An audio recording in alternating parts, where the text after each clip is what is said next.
Brigada News FM, the music and news authority, is now broadcasting in different major cities in the Philippines. Brigada News FM National 93.1, Brigada News FM Cebu City 89.5, Brigada News FM General Santos City 93.1, Brigada News FM Zamboanga City 88.3, Brigada News FM Cotabato City 89.3, Brigada News FM Toledo City 103.1, Brigada News FM Puerto Princesa Palawan 88.5, Brigada News FM San Carlos City Negros Occidental 95.7, Brigada News FM Coronadal City 99.3, Brigada News FM Calibo Aklan 102.9, Brigada News FM Daet Camarines Norte 102.5, Brigada News FM Cagayan de Oro. Soon to air.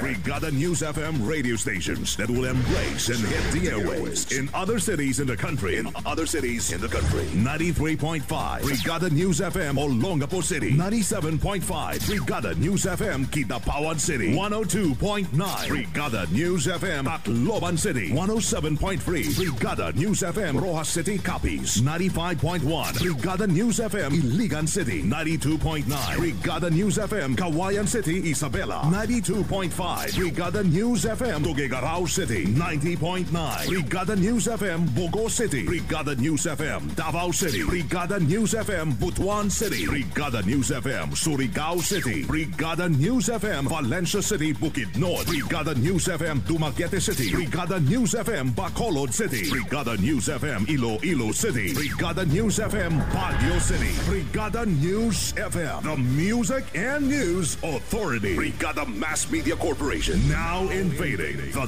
nationwide broadcasting scene. And will soon have its mark in Philippine radio. One time, the new Filipino time, alas 4:01 ng hapon, mga kabrigada. That time check was brought to you by Power Cells Herbal Capsule. Tuldukan ang sakit. Siksik sa mga bagong balita. Rinig sa buong bansa. Narito na ang Brigada Balita Nationwide sa hapon. Mula sa Brigada National Headquarters, narito sina Sandy Madarcos at Luna Agimat. Ang programang ito ay hatid sa inyo ng Power Cells Herbal Capsule. Tuldukan ang sakit. Siksik sa mga bagong balita. Brigada Balita Nationwide. Brigada Balita Nationwide sa hapon. Brigada News Headlines. Sa ulo ng mga balita, Makati Building 2, nasa 877 million lang at hindi 2.2 billion. Samantala, construction firm executive sa Makati Building, iko-contempt. Bagong umpong nanatili lakas pero bumagal ang usad. Bagong terrorist sa Bangsamoro Justice Movement, nakipag-alyansa nga ba sa ISIS? Temporary shelter ng Mayon evacuees na sunog. At a vegan finalist sa 7 new wonder cities of the world. Brigada Balita Nationwide.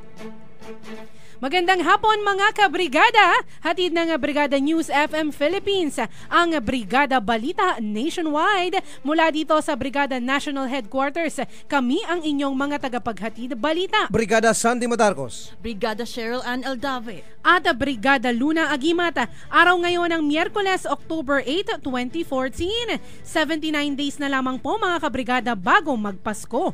Dumako na tayo sa detalye ng ating mga balitang nasyonal. Brigada National! Ang bahaging ito ay hatid sa inyo ng Power Cells Herbal Capsule. Tuldukan ang sakit. Issue sa pangalawang Pangulo. Update. Inirekomenda na ng mga senador ang pagpataw ng contempt laban sa dalawang opisyal ng Hillmars Construction Corporation dahil sa patuloy na pag-isnab sa ginagawang investigasyon ng Senado sa kontrobersyal na Makati City Hall 2 parking building. Sa pagpapatuloy ng pagdinigan ng Senate Blue Ribbon Subcommittee, hiniling ni Senator Antonio Trillanes sa Mother Committee na mapatawan ng parusa ang lahat ng board members ng kumpanya. Ang Hillmarks ang sinasabing kinontrata ni Vice President Jejo Marbinay na dating alkalde ng lungsod para sa sa nabanggit na proyekto. Gayunman, hiniling ni Subcommittee Chairman Senator Aquilino Pimentel III na ang chairman ng kumpanya na si Efren Canlas at Pangulo na si Robert Henson lamang ang maparusahan. Nakatakda namang isumite ni Pimentel kay Mother Committee Chair Trofisto Ginggona III ang nasabing rekomendasyon. Brigada Balita Nationwide sa hapon. Issue sa pangalawang Pangulo. Issue sa pangalawang Pangulo. Update.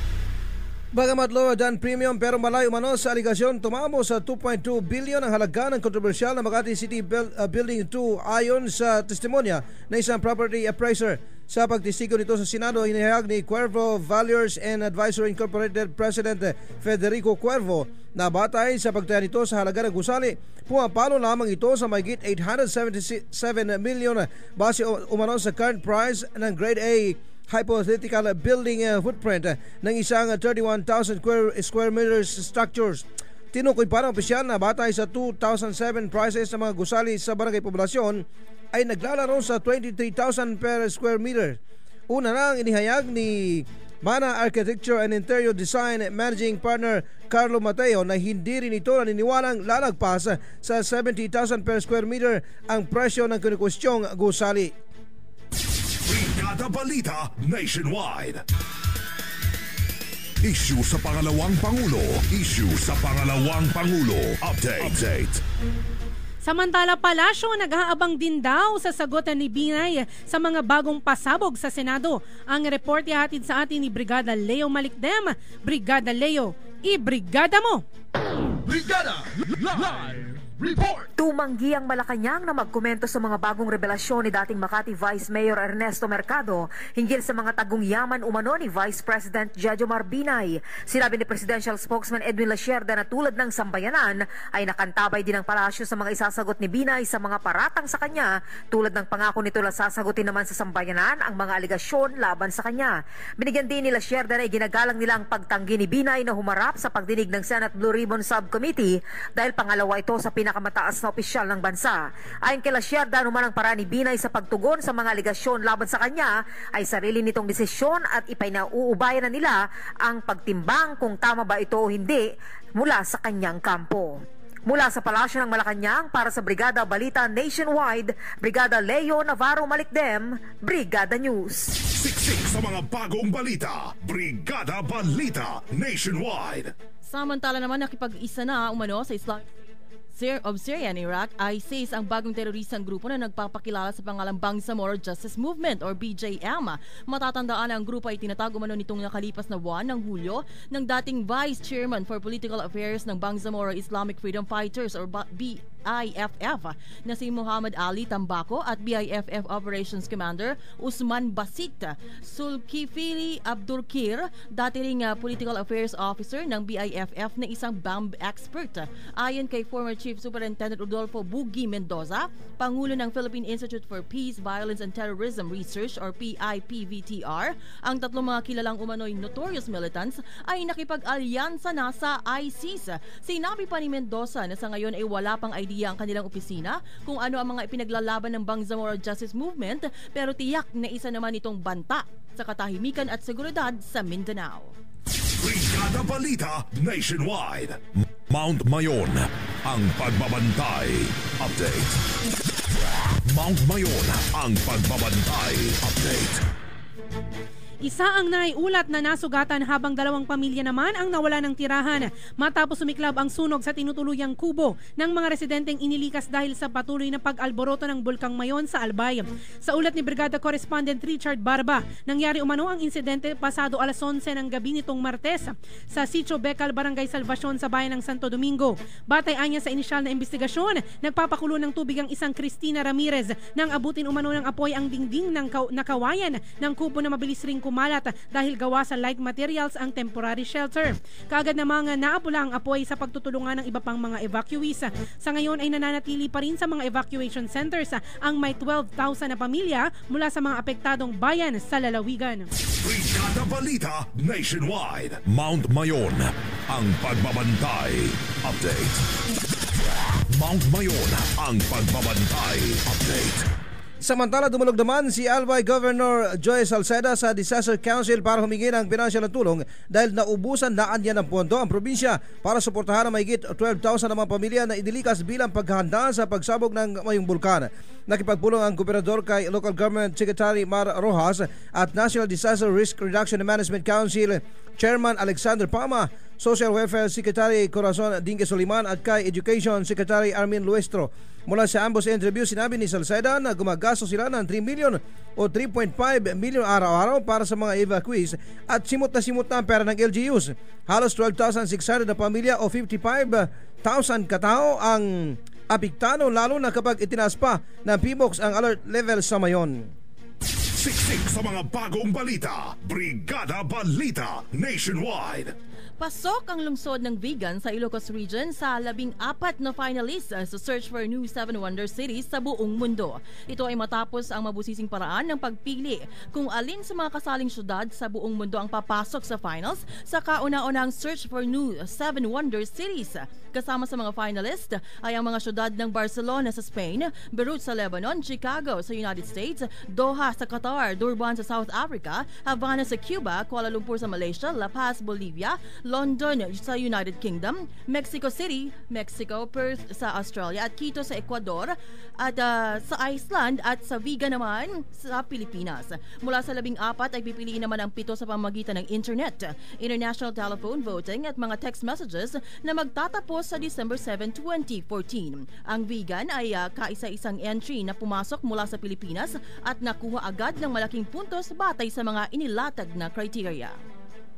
Brigada Balita Nationwide. Brigada Weather Update. Posible umanong maantala ang paglabas ng Philippine Area of Responsibility ng super typhoon na si Ompong habang napanatili nito ang taglay na lakas ng hangin sa ibabaw ng Philippine Sea. Ayon sa State Weather Bureau Pagasa, huling namataan ang sentro nito sa layong 1,880 kilometers sa silangan ng Tuguegarao City, kung saan taglay pa rin ang maximum sustained winds na 215 kilometers per hour, malapit sa gitna at may pabugso-bugsong 250 kilometers per hour. Ito ay umuusad pa kanluran hilagang kanluran sa bilis lamang na 9 kilometers per hour. Bukas ng umaga, ito ay inaasahang mas malapit sa silangan ng Calayan, Cagayan, bagamat hindi naman inaasahang tatama ito sa alinmang kalupaan ng bansa. Kaugnay nito, pinag-iingat din ang lahat ng mga apektadong mga local government units at mga local disaster risk reduction and management council. Brigada Balita Nationwide. Samantala, tapos na umano ang construction ng runway para sa mga eroplanong pandigma ng bansang China na nagpapatrolya sa karagatan sakop ng pinag-aagawang Spratly Group of Islands sa West Philippine Sea. Ang bagong aircraft facility ay tinayo sa Woody Islands o island na bahagi ng parcel chain na mayroon ding claim ang Vietnam at Taiwan na kamakailan lamang ay nagkaroon ng tensyon sa pagitan ng Beijing at Hanoi. Ang paglalagay ng runway ay pinakabagong pagpapakita ng pagpipilit ng bansang China para sakupin ang malaking bahagi ng Spratlys na may claim din ang Pilipinas. Nauna na rin naglagay ng garrison sa lugar at ngayong taon ay nag-set up na rin ang nag-patrol system para palakasin pa ang puwersa ng China sa lugar. Siksik sa mga bagong balita. Brigada Balita Nationwide. O isa ka ba sa mga ganito kabrigada? Konting ulan, absent. Nababad lang ng matagal sa araw, absent. Ilang araw ng puyat, absent na naman. Ang salarin dyan ay ang iyong mahinang immune system. Kabrigada, kailangan mo ng sabayan ng mas mabisang pananggalang. Uminom ng Power Cells Herbal Capsule. May mga sangkap ito tulad ng garlic cloves, cayenne pepper, mustard seed powder at cinnamon bark na talaga namang napakahusay upang makamtan ang mabuting kalusugan. Mas magandang wala kang alinlangan at kahit ano pa mang panahon, puyat at pagod panatag ka sa iyong kalusugan. Tulungan mo ang sarili mo, kabrigada. Ang iyong katawan ay panatilihing maayos at mabuti. Tandaan nyo to, mas magandang walang absent sa trabaho para ang sweldo ay kumpleto. Ang Power Cells Herbal Capsule, mga kabrigada, inumin lamang po 2 kapsula 3 times a day, 1 hour after meal. Tuldo ka na ang inyong sakit. Available na po yan sa mga leading drugstores nationwide. At tayo po ay naririnig din sa Brigada News FM Cebu Cebu, Brigada News FM General Santos City, Brigada News FM Zamboanga City, Brigada News FM Coronadal, Brigada News FM Toledo City, Cebu, Brigada News FM Cotabato City. At ganun rin sa Brigada News FM Puerto Princesa, Palawan, Brigada News FM San Carlos City, Brigada News FM Cagayan de Oro City, Brigada News FM Calibo Aklan at Brigada News FM Daet, Camarines Norte. At yan po mga kabrigada ang unang bahagi ng ating balita. Live na inihatid sa inyo ng Power Cells Herbal Capsule at ng DriveMax Adult Herbal Capsule. Kasama pa rin si Brigada Sandy Madarcos at si Brigada She. At ako po ang inyong lingkod, Brigada Luna Agimat, manatiling nakatutok sa Brigada Balita Nationwide sa hapon. One time the new Filipino time, 4:40 na ng hapon mga kabrigada. That time check was brought to you by DriveMax Adult Herbal Capsule. Tatagal ka ba? Kailangan mong kumayod ng kumayod ng kumayod. Kaya naman, palagi kang pagod. Pagod. Pagod. Kaya, para sa katawang malusog, Power Cells Herbal Capsule. Power Cells Herbal Capsule. Taglay ang mga sangkap na purong herbal tulad ng garlic, cayenne pepper, mustard seed at cinnamon bark. Kaya kampante ka sa bawat inumo ng Power Cells. Dapat malusog ang bawat pamilya. Mag-Power Cells na. Power Cells. Mabibili sa mga butika. No approved therapeutic claims. First year anniversary. Darling, nagustuhan mo ba ang dinner natin sa labas? Ika-5 anniversary. Flowers and chocolates for you, darling. Ika-15 anniversary. Biscuit, darling. Gusto mo? Ika-25 anniversary. Ibalik muli ang labing-labing ninyo ni Darling sa tulong ng Tongkat Ali, Ginseng at Ginkgo biloba na nasa DriveMax Herbal Dietary Supplement Capsule. Kasabay ng tamang pagkain at ehersisyo, parang bagong kasal ulit kayo ni Darling. DriveMax Herbal Dietary Supplement Capsule. Available in all leading drugstores. No approved therapeutic claims. Mag-text o tumawag sa 0932-282-8805 para sa karagdagang impormasyon. Ang Power Cells Herbal Capsule at DriveMax Dietary Supplement Capsule ay mabibili na sa South Star Drug nationwide, RBV Pharmacy, Palanas, Lemery, Batangas, Veslino Hidalgo Pharmacy, Poblacion, San Antonio, Quezon, City Drug, Blue Boss, Makati City at AMYRC Drug and General Merchandise sa Public Market, Santa Cruz, Laguna.